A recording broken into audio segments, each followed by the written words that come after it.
are you willing to do for love? Fight. Fight. Everything. Everything. Oo, kasi malalim na word yung love at mahalaga yun eh. Parang, Hindi makipagsuntuan yung sa akin. Ibig ko sabihin guys, paglaban yung pagmamahal. So, everything para sa pagmamahal. ako lahat talaga. Pag may mahal ka sa buhay mo, fight for it. Lalo pag alam mong love mo naman talaga. Uy, totoo yun ha. Pero as I watch your trailer, and it's super interesting by the way, congratulations. Salamat po. Are you willing to risk your future for someone from the past? Mahirap na tanong yan ah. I-risk ko ba yung future ko? Yes. Para sa past? Yeah. Kasi, di ba, the movie, you're from 2009 and you're Yes, from yes. 2024. Parang hindi. Ako no din.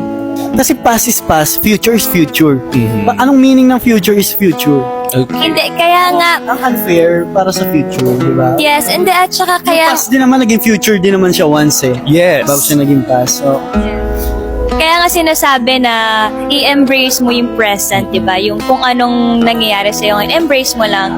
Masama or mabuti, i-embrace mo lang. Kasi may lesson din yan sa'yo. Pero for me, no, hindi ko i-risk yung future ko para sa past. Kasi tapos na yun eh.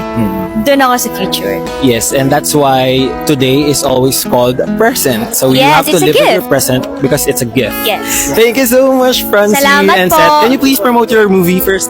Yes! Hello everyone! Sa Pasko na po, December 25, ang My Future You, directed by Direct Crisanto Toby Aquino. Aquino. So, guys, maraming salamat po. Thank you so much. Salamat po.